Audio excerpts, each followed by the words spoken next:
would just like to share my recent experience. I've decided to listen to Federico's YouTube videos instead of listening to the news. And that's really been very life-changing. It's so helpful to go back and listen to those videos. So thank you, Federico, for putting them there. And we're just finishing up almost a 4-month remodel. And I've been so I'm not happy with this, picking apart everything and just focusing on all the bad things. And my mind has been just in this, it's like a bottomless pit. And then, I just realized, okay, well, let me notice what I'm doing, what my mind is doing.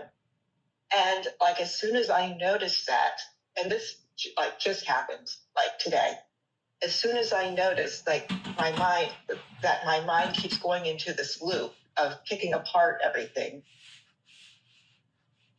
I felt like my chest started to expand. Oh, I see that, and they're there, I see what you're doing. And that was one thing. And then the other thing was yesterday morning, it was a beautiful morning. I went on a really long walk. And my mind was in that space of, everywhere but being here. And then I was like, oh my gosh, I'm missing my whole life because I'm not here.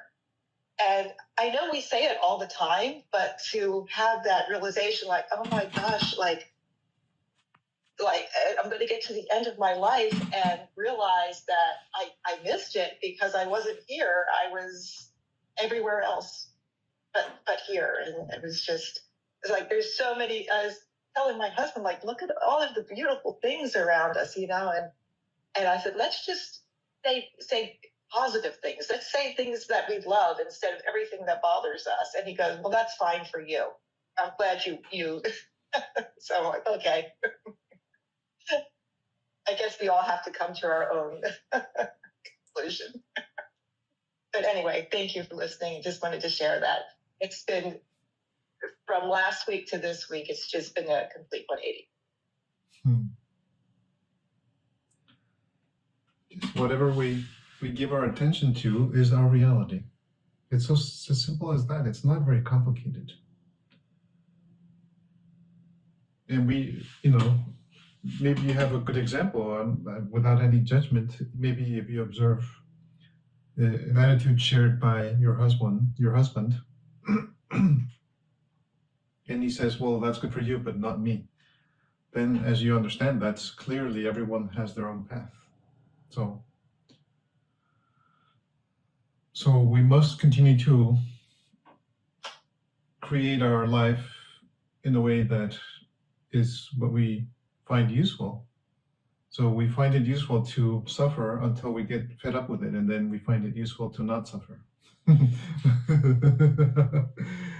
That also is not very complicated. But I would like to emphasize again, just for the purpose of overemphasizing,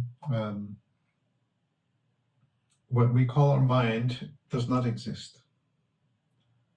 And so here we attempt in a very systematic way to undermine that belief. It's a superstition that such a thing is actually real.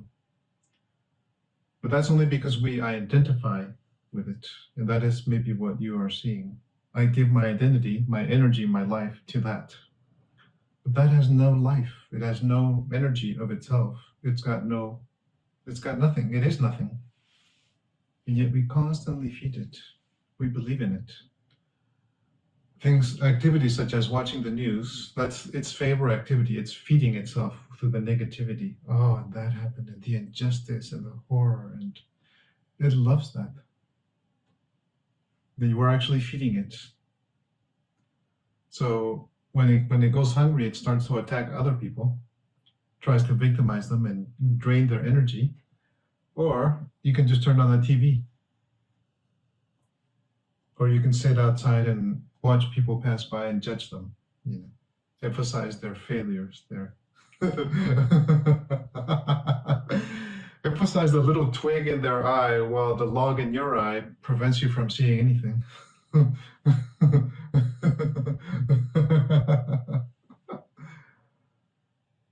We're all like this. But I also wanted to emphasize the nature of the so-called mind is simply like an energetic turbulence where it is generated by ourself, actually, our oneness. It generates that. There is something that is unstable or appears to be threatening, and that forces our body to generate a response. It's called the threat response cycle. And then that threat response cycle is a lot of energy that is being used up for something. But we have evolved to use up that energy to attack or escape the threat.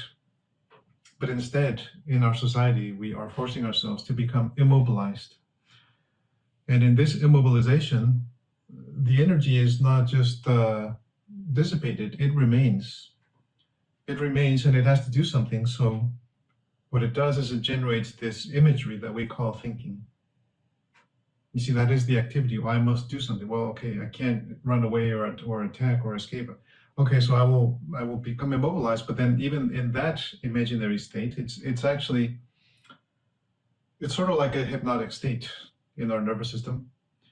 We hypnotize ourselves into pretending to or imagining that we're doing something. Oh, look at her. She is so terrible. I will destroy her.